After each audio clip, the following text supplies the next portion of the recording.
Welcome to No Hits Radio, where we dive deep into the uncharted waters of technology.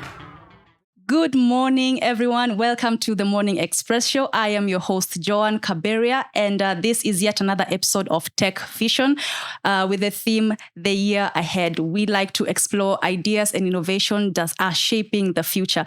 So if you're curious about Industry 5.0 and AI data and how they're driving the industry, you are in the right space. So with me here, I'm joined with a guest. He will introduce himself. Please take it away. Thank you so much, Joanne. My name is Hartnell Ndungi. I'm the Chief Data Officer at Absa. Mm-hmm. I look after three key specialties. Number one is obviously artificial intelligence, business intelligence, as well as data management. I also look after the key 10 markets that are in Africa under Absa Group. Mm-hmm. That is Kenya, Uganda, Tanzania. You have Mozambique, Mauritius, Seychelles, as well as Ghana, Zambia, and Botswana. All right. I'm happy to be on your show. I'm happy to have you. Thank you for honoring our invite. And how are you? How have you been? Happy New Year, by the way. Happy New Year, Joanne. Yeah, I think the last time we met was in Naivasha. Last year. Yeah, it was very good. How is the year starting so far? How very are you? Good. I can tell you we are starting at a high. Mm-hmm. I think at Absa right now, we were able to clear out all the pending tasks for closing out 2024 mm-hmm. by early first week of January. Yeah. And now I think we're just getting on how we are going to transform ourselves using data. Mm-hmm. Yep. Awesome. So just to begin, I had mentioned Industry 5.0. Maybe you would like to, demystify and tell us what Industry 5.0 is all about. Yes, I think the first thing I can mention is that for us to understand Industry 5.0, we have to understand the history behind the industries. And I can start off with Industry 1.0. That time, it was all about the steam engine. People used to ride horses.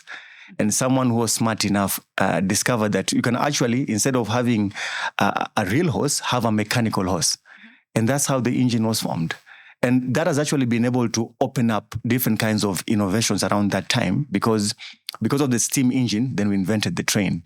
Because of the train, people invented cross-border transactions.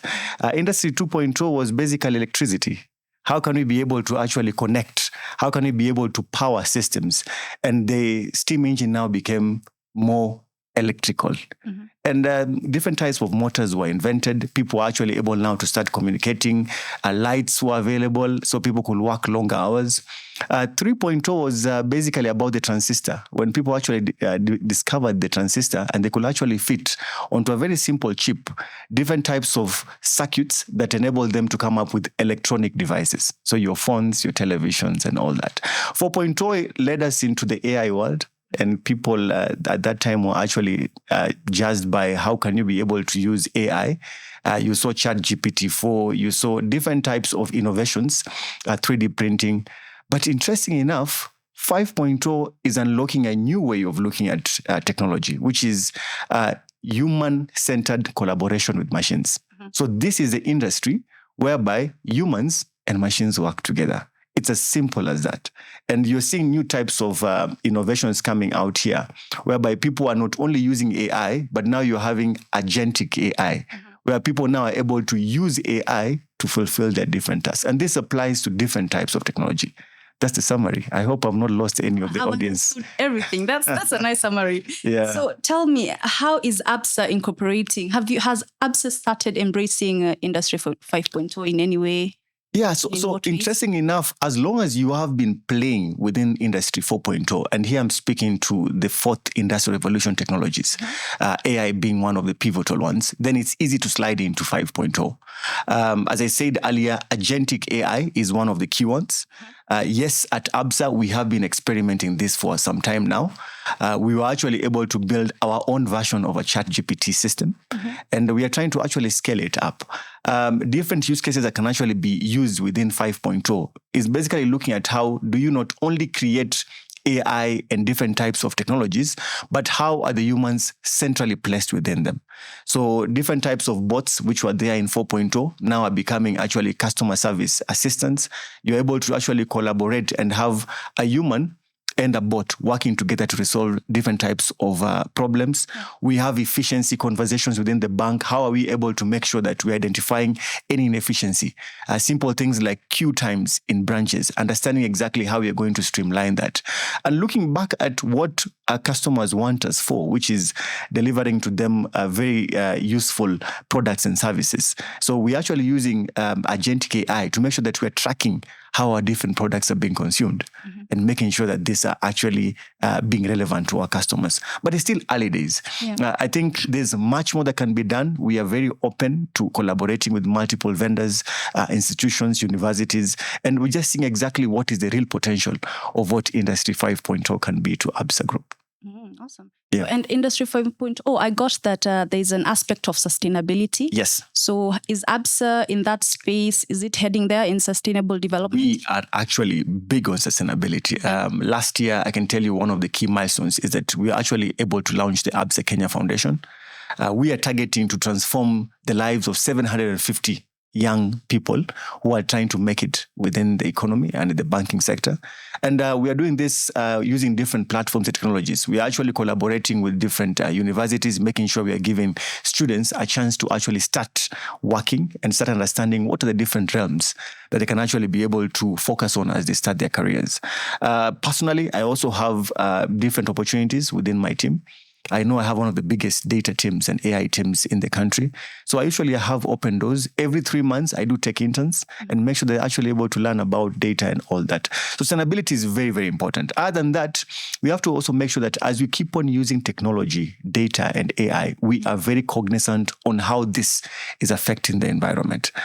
We have to be aware that data is being created by phones and different types of machines. Manufacturing of these machines takes away from the environment. So rehabilitating our environment is very key. I know the government has a very clear focus on planting so many trees. And as Absa, we are also making sure we are also taking that responsibility. And every quarter, we do have very clear milestones on how we keep on rehabilitating. We do collaborate with different NGOs. We also ourselves go to different forests and try and rehabilitate. So that's something very, very key to us. We do have a sustainability team. And we do have a sustainability report, which I believe is geared to winning some awards this year going forward. But it's just showcasing that Absa is very key and focused on making sure that we're also very sustainable as we offer our services to our customers. Awesome. So in regards to this industrial revolution, what does it mean for businesses? Say maybe a business is lagging behind and is not at par with this revolution. What does it mean? So I can tell you this, and I've done a few lectures on industrial revolutions. And one key learning is that if you do not adopt, you will obviously be left out. You can imagine the simple example of the first industrial revolution when the mechanical horse, which was basically an engine, was invented. People could not travel as far as the mechanical horse. If you decide to still stick with your horse for long distance travel, then your horse will get tired and die and be prone to diseases. The same applies to where we are right now. For every shift in industrial revolutions, I think we have, as a human race, to recognize that this is actually advancement in ourselves as a race. And what needs to happen is that people have to reskill. People have to make sure that they are able to adopt and adapt to the changing ways of doing things, and will basically make sure that any business that is actually out there, and I usually converse with different business owners and tell them that if you are actually able to know what is happening within the different revolutions, then you can know exactly how to make sure your business survives. People usually make fun about e-commerce, that people used to really focus on kiosks and different ways of selling until e-commerce came. And now you're seeing how different companies, Uber Eats and different organizations are actually adopting this. So for a business, I'll say this. One, be aware that the industrial revolution is coming to change, but also to equip you with different skills and capabilities. And you should be able to actually adopt. You may not need AI in your small shop, but I believe any SME or any financial company that is actually delivering services to customers, your new customers are expecting what is new, what is hip. So you have to really know what is changing and know how to adopt. Okay. Yeah. So could you paint a picture for me of how a human can work with a technology or AI? I can. So I can give you a simple example as augmented reality. And I can tell you, you've seen last year different companies, obviously our top 5 technology companies in the world, coming up with different technologies. And you've seen them having wearable devices, whereby not only are you able to visualize the different kinds of environments, but you're able to see different types of information when you wear those glasses. That's a simple example. But what I've seen happening within the 5th industrial revolution is that we are seeing the combination of AI, data, and technology becoming more useful to human beings. And I'll give you some few examples. Now, there is a project that was launched in Q4 by Google, which allows you to use your camera to actually know anything that you want to know about your environment by just looking through the lens. And the use case that was given that time is that you can go to a new city and just turn on the application. I don't want to market for them, but you'll actually be able to understand where you are. You can be able to just visualize a new food and know what it is. And you can imagine the previous lifestyle whereby we had to actually ask our friends, converse so much. Now, with a simple device and an application, the human world is actually simply intertwined to our physical world. So from a human's perspective, I use my eyes to just see what is around me. But now with an addition of a phone and a camera, I can actually be able to interact. Very other use cases I can actually paint out is looking at the medical side. The Industry 5.0 has really gained momentum when it comes to giving the blind vision. And people may not really understand how this is possible, but it's because of having those agentic AI, which is a key component of the 5th industrial revolution. And what happens here is that previously we used to have text-to-speech interpretation, which was helping people who are deaf, because as you converse with them, they're able to read what you're actually saying, and they're able to write or reason, and you hear the voice. Now you can imagine going to the blind and giving them vision, because we are able to interface systems into the human mind. So these are actually real-life projects. As I said, 5.2 is still early days, but you can see very phenomenal work being done by Google and the rest. All right. Yeah. So what are the steps that Absa is taking to enhance data governance and ensure Yeah, wow. You know, when you mention data governance, it is one of the key pillars that I look after, and those are the guardrails. You're told, and you've heard of this statement before, that with a lot of power comes a lot of responsibility. Exactly. You have to be aware that whatever we're actually now toying around with, which is AI, data, and different types of technologies, this is actually very powerful stuff, yeah? And what data management and data governance comes to do is place the guardrails on how we use data. Simple things and matters to consider are misuse of data. You can imagine if you can harvest data from customers, what are you using the data for? Is it for the good of offering services to the customer? So in data management, it's a wide and very broad practice, focusing on simple things like understanding ownership of data. Within an organization, you have to have people who are your policemen, people who are actually data governance analysts and specialists who look at how data is being used. You also have business taking responsibility to ensure that whatever data is sitting within the environment is actually used very well. But in addition to that, then you have the automated side of data management, which is understanding how you can maintain integrity of information. Data quality being one of the key considerations. How do you make sure that the data you're actually sitting with has the right customer information? Is it quality information? So we do have, as Absa, different types of automations and reports. They are already scheduled live systems that keep on checking that we have the right kind of integrity plays within the data. And also to bring in ethics, we do have different types of control gates, which make sure that whatever data is being used by engineers, scientists, analysts, is actually being done so in the right format and within the ethical practices. And I'm assuming to achieve this this revolution and to incorporate it in the financial institution in your company, it's a teamwork. Yes. So how do you prepare your team to achieve this?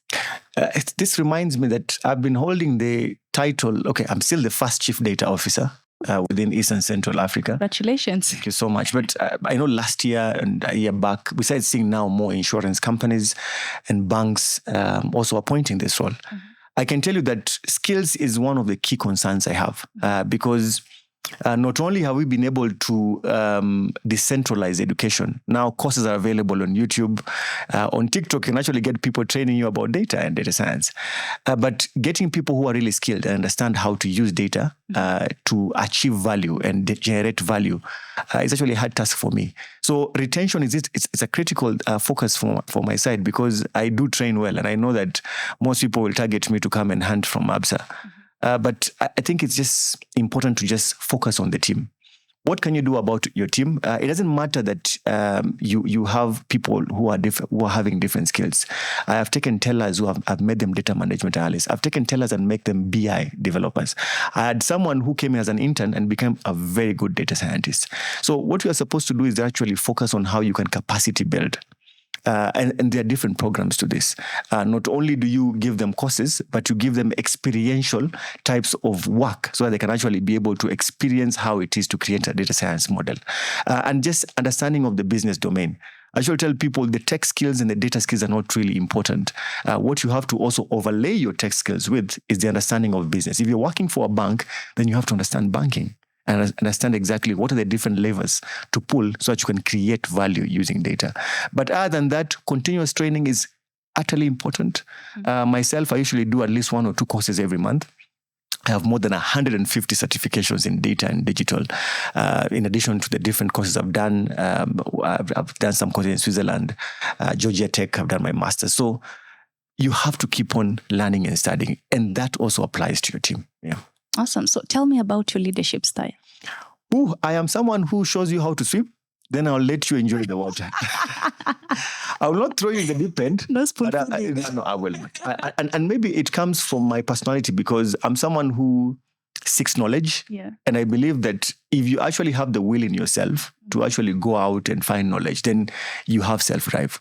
One of the key qualities I look for in any person I work with is self-drive. I can be able to show you. I lead from the back, just like the fox. You don't lead from the front as you're running. You lead from the back and check if there are any scavengers coming to attack your pack. So, but I will equip them. I will make sure they get the best training, get the best exposure. I have a secret superpower of knowing how to understand my team and what are their key strengths. I discovered that when I was younger, that I can actually be able to look at you and find out that you have strengths in ABCD and you have some improvement areas. And it actually builds into coaching, just making sure that you're able to talk to your team. So I will lead by first equipping and making sure that someone understands their role, has the right tools to work, has the right mandate, has the right understanding of what they're supposed to deliver. Then I'll let you swim. And if you don't swim, then I'll be behind you. Impressive. Yes. I'm impressed. Yeah. And what trends do you see in 2025 in regards to data and AI? So I'm seeing more of picking up from 2024, which is we're actually going to see more embedment of AI on end devices. I think now we are able to see ChatGPT and people now pay a license fee and they're able to use it for anything. You can actually be able to ask it and converse with it. Now with agentic AI, I know Gemini from Google is actually coming out strong. I'm seeing more embedment of AI onto devices, meaning that your customers and people out there in the environment will have needs and will have a requirement to actually get more AI within their different environments. So as banks, as service providers, we have to also make sure we are a step ahead. So I'm seeing more of endpoint AI. Number 2 is new roles and skills within the AI world. As I mentioned with 5.0, then the human is also at the center of the conversation. So I'm actually seeing that humans are going to be required to have more skills or better skills going forward. I can tell you a new role. It's called an ethics auditor. I don't know if you've heard of that. I also was shocked last year at the end of Q4, I was told that one of the best paying jobs is an ethics auditor. This is someone who is an AI person, just checks that he audits your AI systems and makes sure that they're actually following ethical guidelines. But he's so technical that he can actually be able to rebuild your model and make sure that it's actually properly built.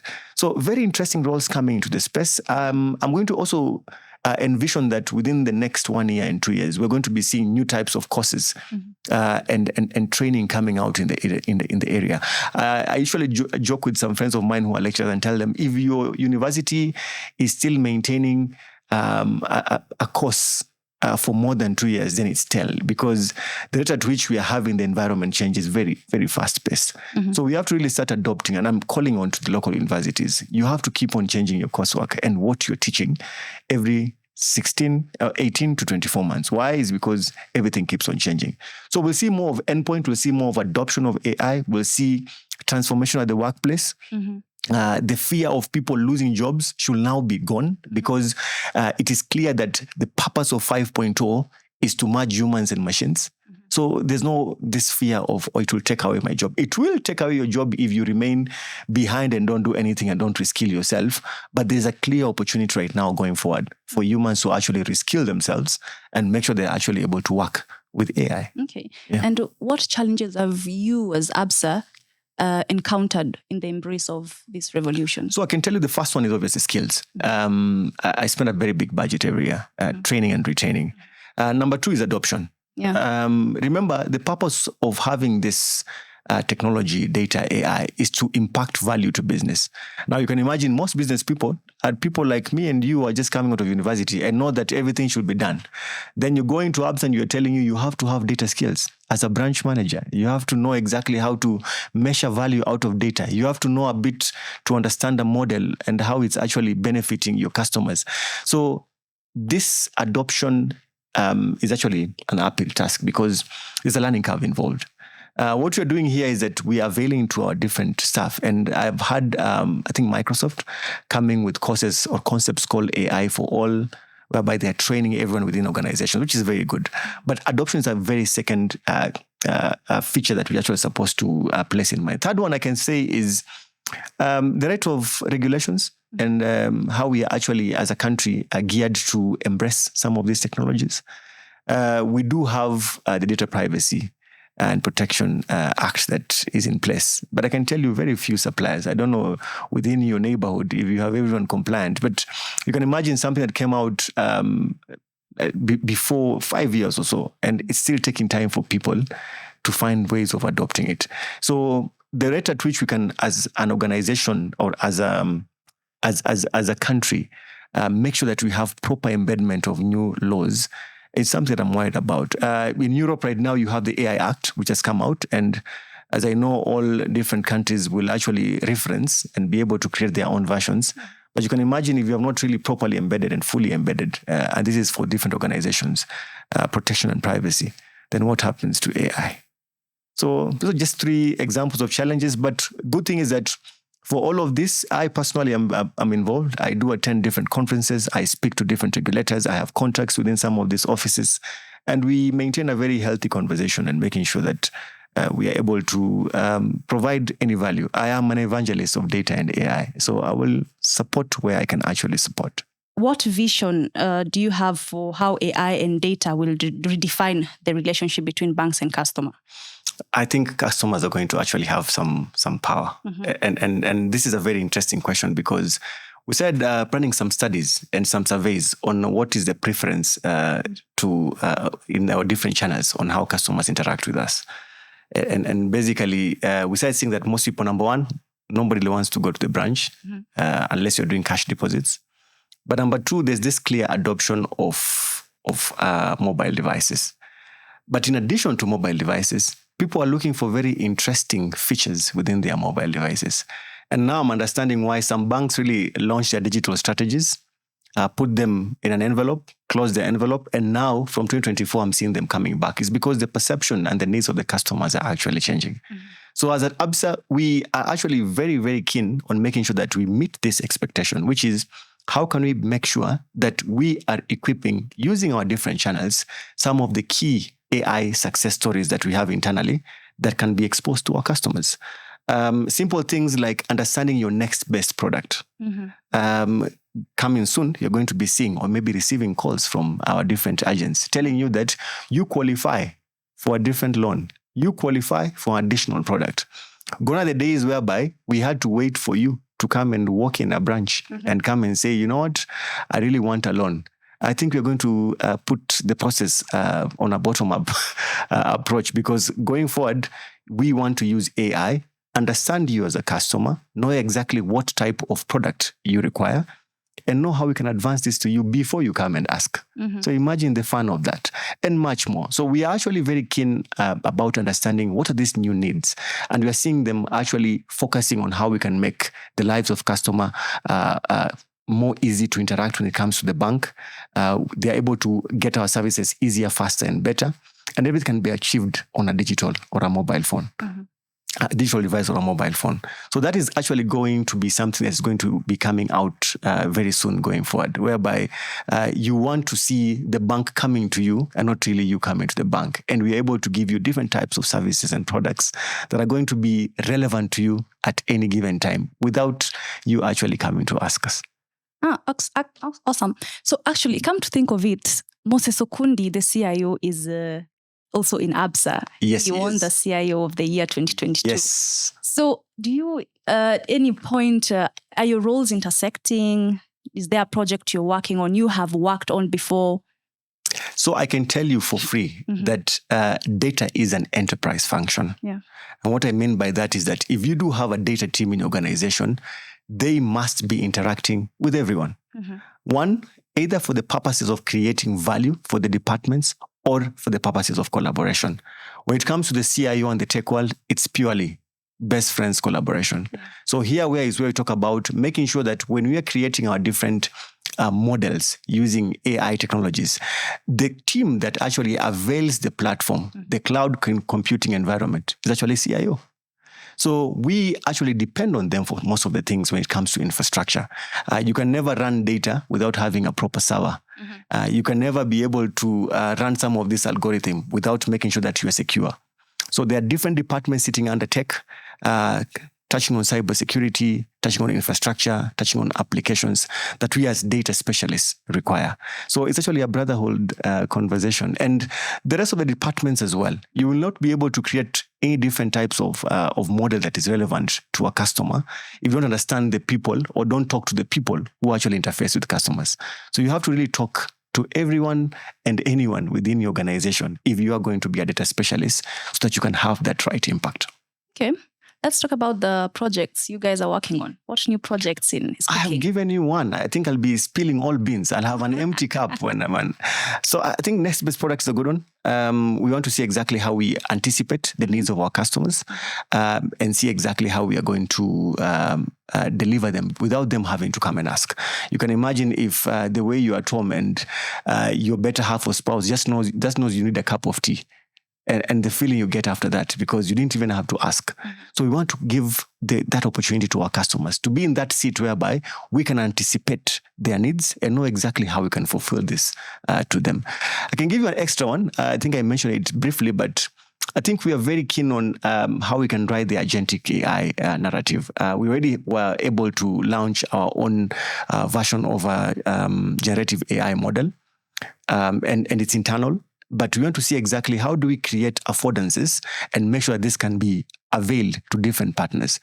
And maybe something that is key for me is partnerships.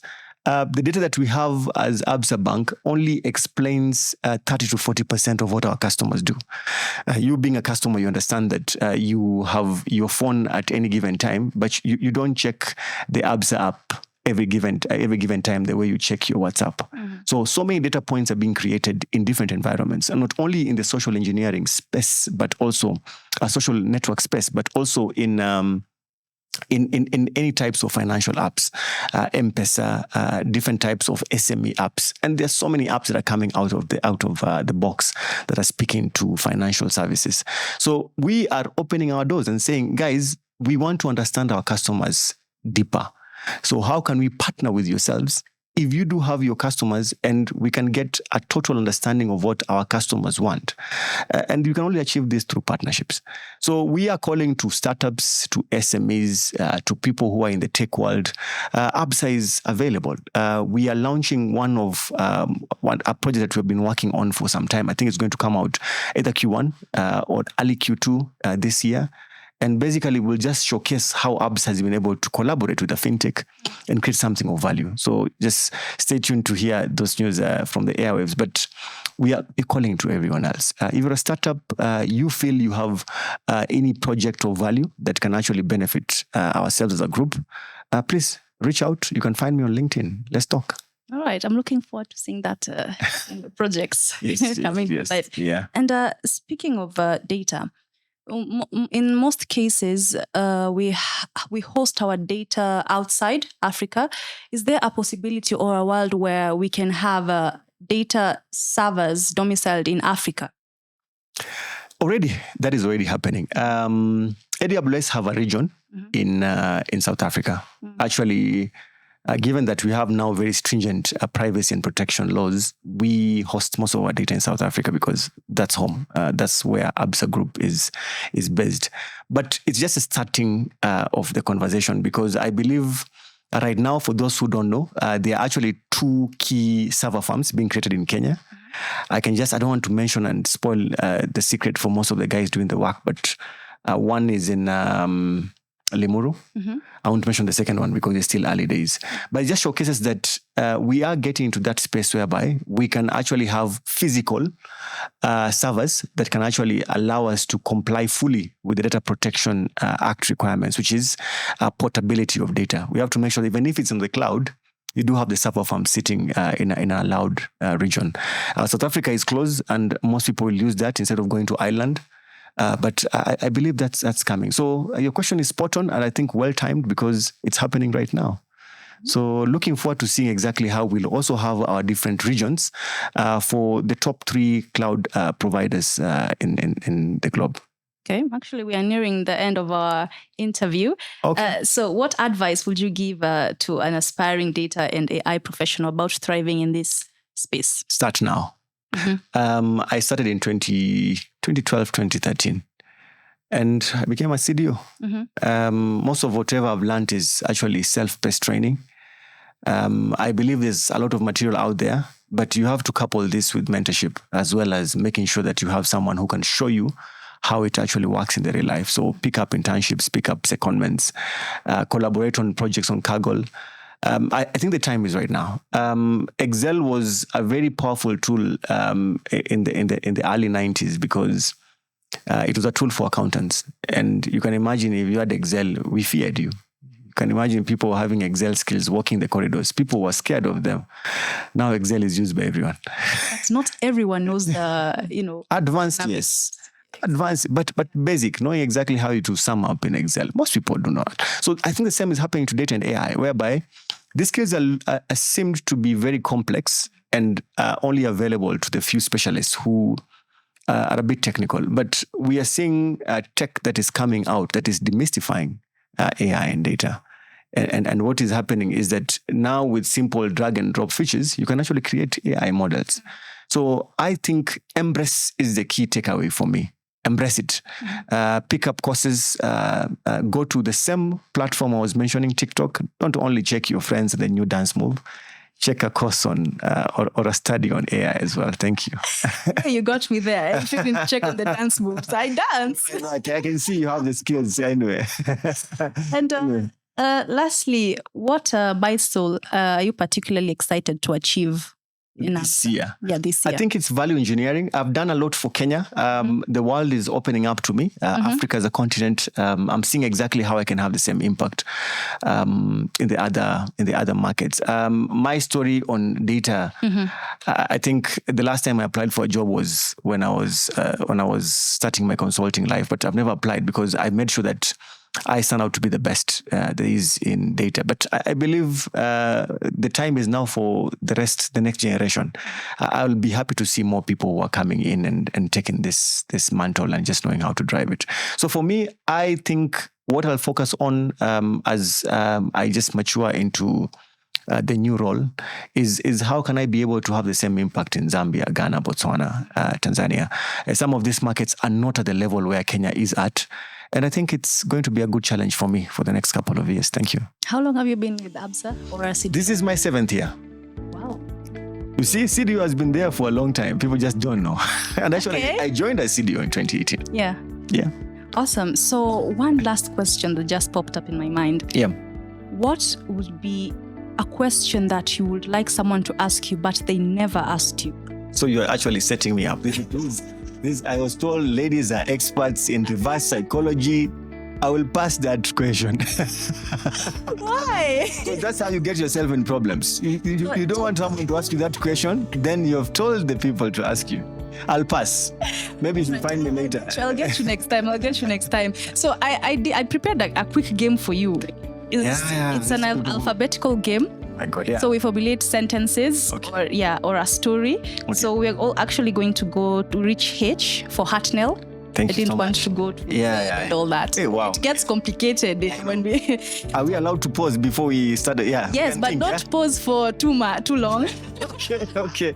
So I was thinking of doing just a random story or just related to technology. Okay. Nitafungwa mahali nikifanya hivyo. So I'm going to go just a random story. Okay. So Alvin got arrested by the Kanjus. Because he was actually using his phone when he was driving. Can you imagine? Dunstan asked me to help him, but I told him I don't have money to pay the Kanjus. Even 200 shillings? For your information, it's January. Gosh! Yeah, Hartnell is my name, and I've enjoyed the session today. Thank you so much, Hartnell. It was nice having you. Thank you so much. I'm hoping to meet you in future. Yes, not in a rush. More interaction. Yeah. Yes, more interaction. Really appreciate for having me today, and looking forward to how your station can actually become top within the tech world. Amen to that. Thank you so much. And guys, that has been Hartnell and I in the Morning Express Show. See you next time. Enjoy your day. Bye-bye.